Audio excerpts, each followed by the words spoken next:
pull up.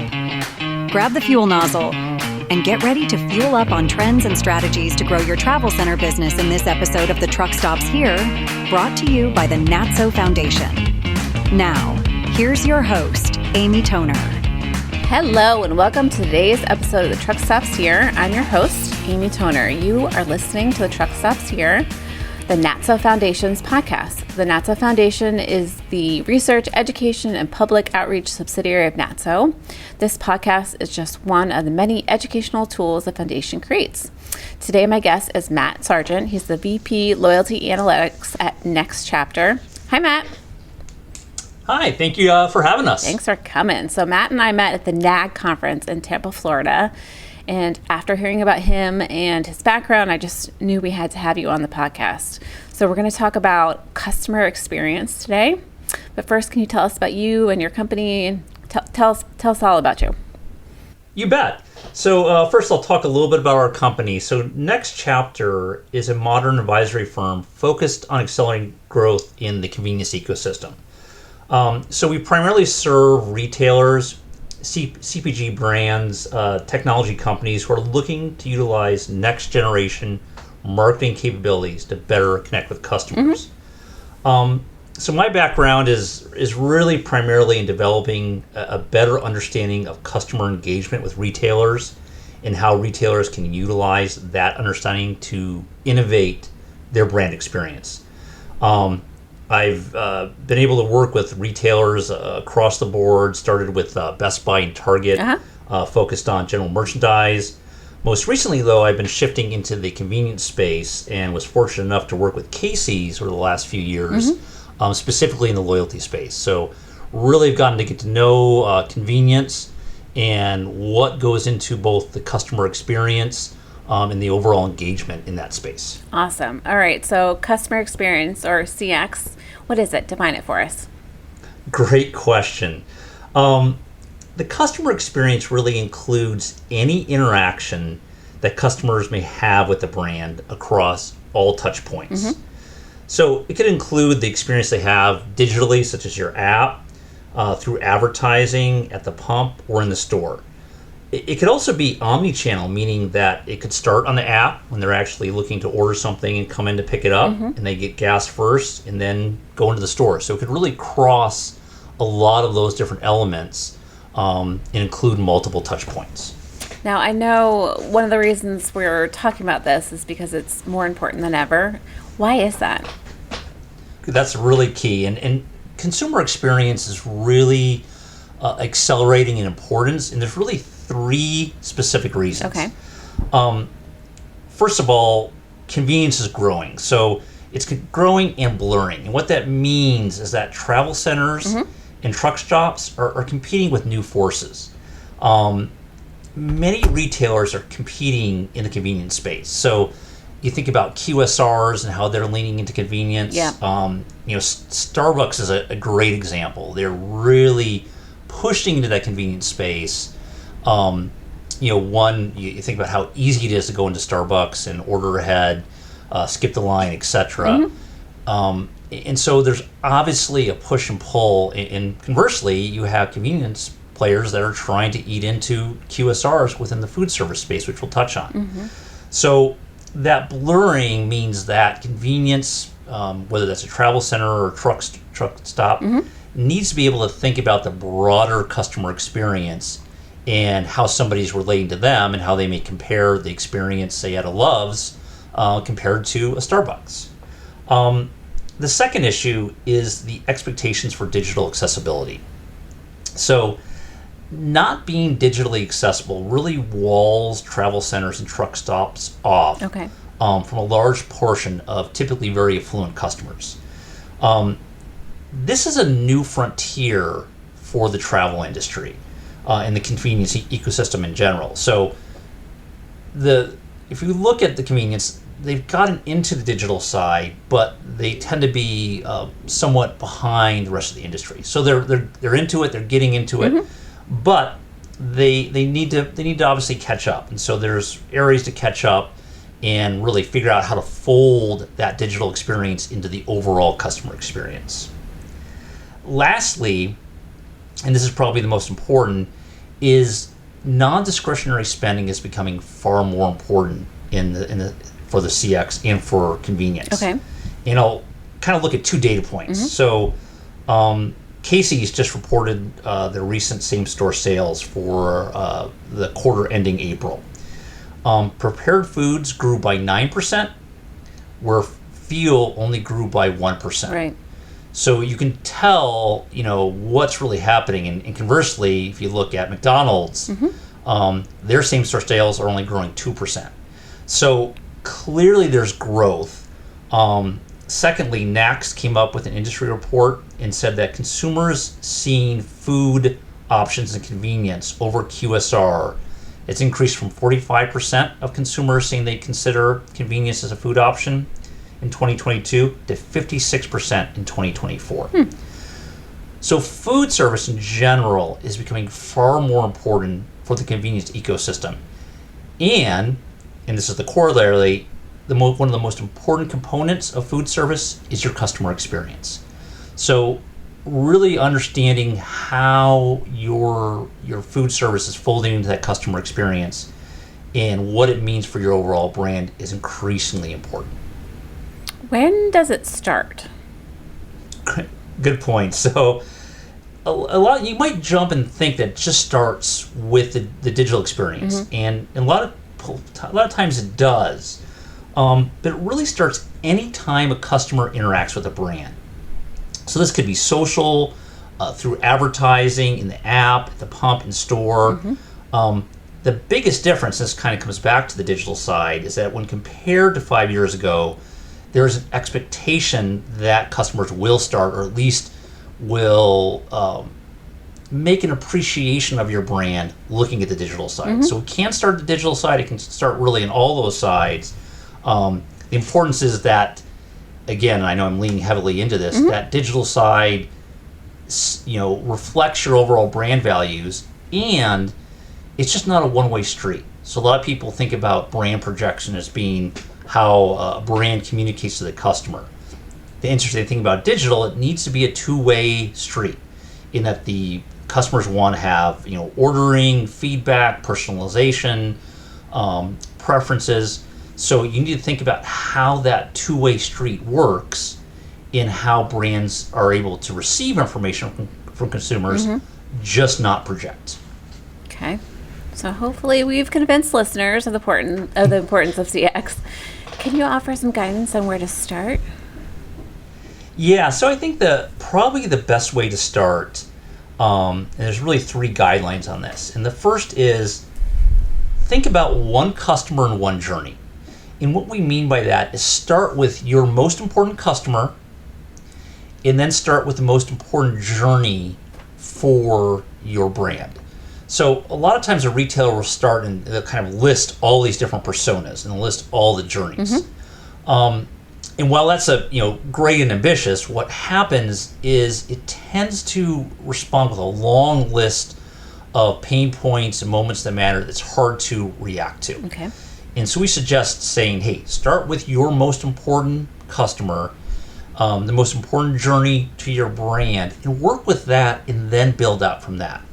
The result of that is it really delivers a much more impactful and much more actionable way to address the customer experience.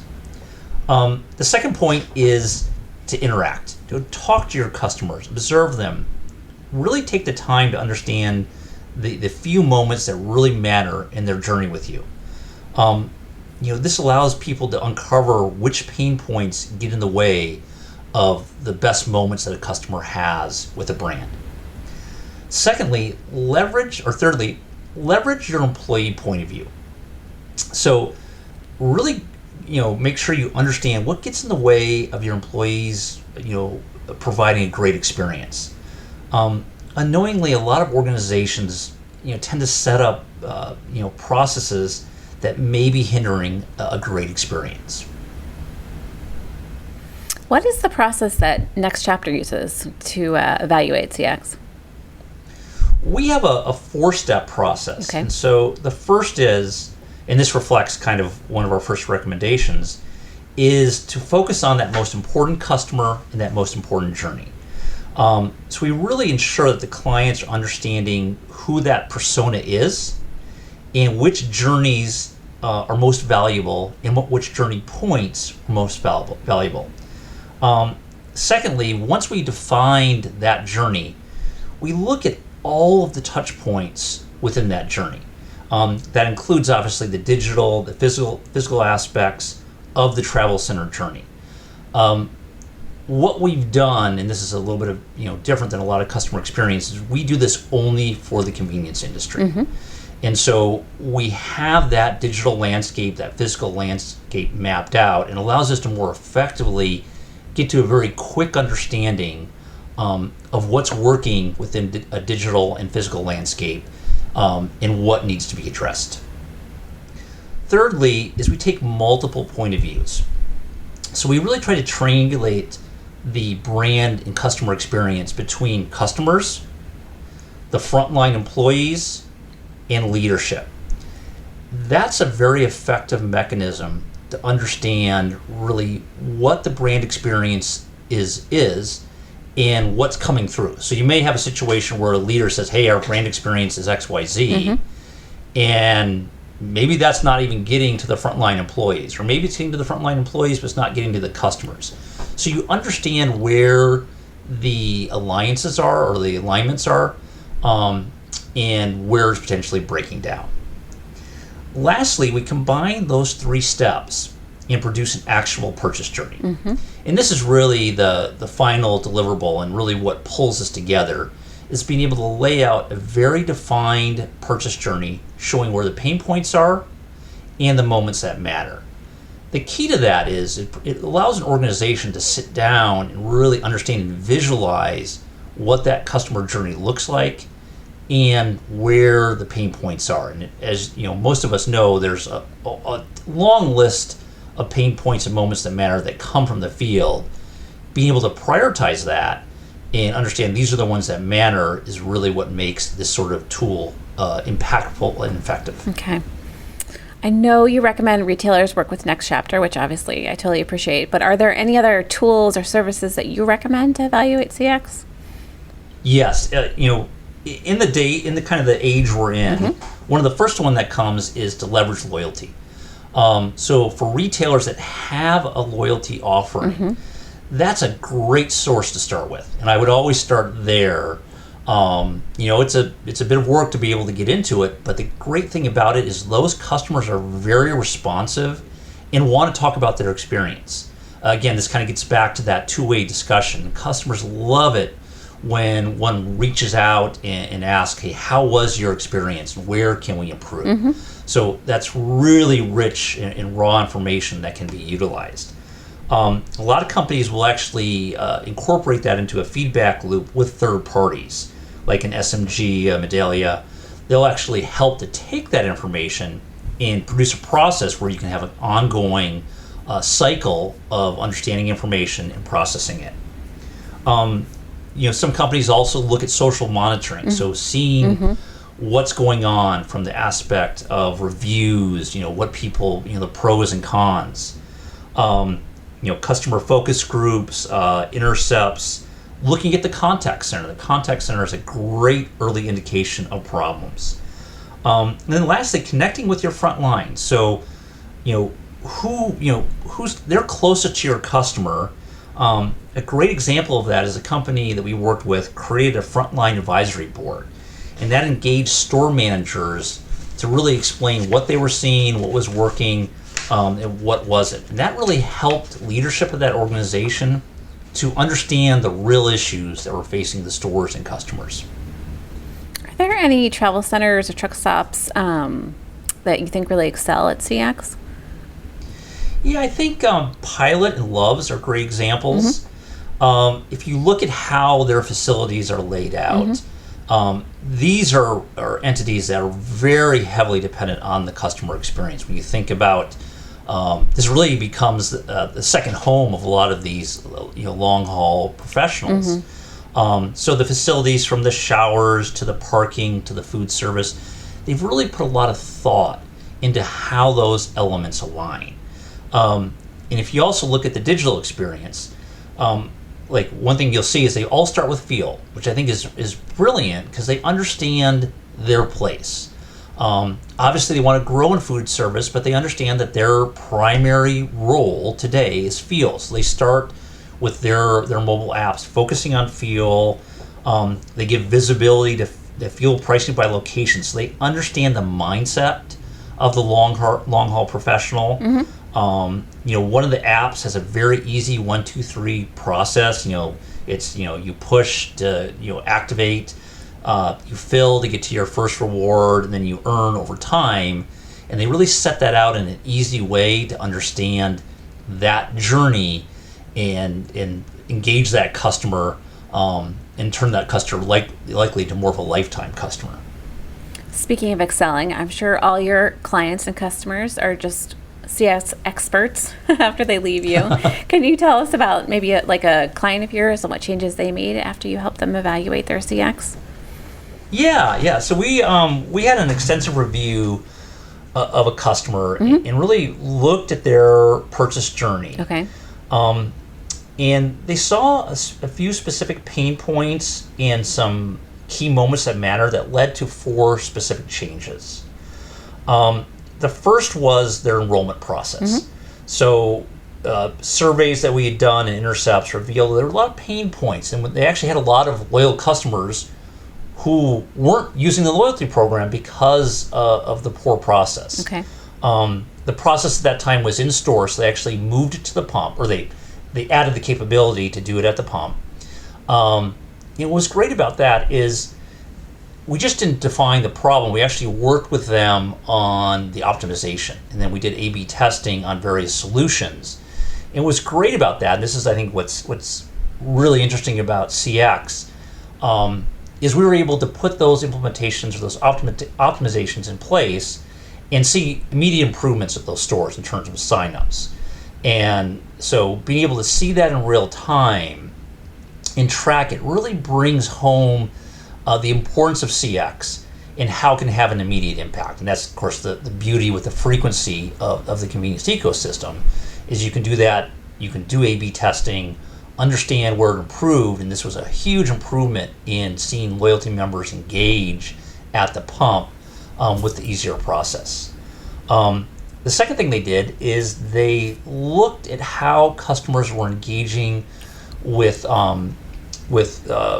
food service, and they saw that adding content to the pump screen really increased the customer's interest in engaging from food service. And this was dead time to the customers, and they were actually, they're loyal to the brand, they want to understand the offerings, and a lot of times, we get kind of pushback as, hey, there's too much marketing, and this was a case where customers were interested in seeing specific advertising for that retailer for their food service. And there was, again, similarly to what we saw with the sign up, there was an immediate increase in that in-store conversion. So being able to see both those things was huge. The third thing is the rewards members wanted early access to new products, knowing before. And this kind of folded into somewhat of they wanted to be brand advocates. And so having information that the general customer, the non-loyal customer didn't have was of interest to them because they saw themselves as being brand advocates. Hey, this is what I saw in the new offering. Have you tried this? Right.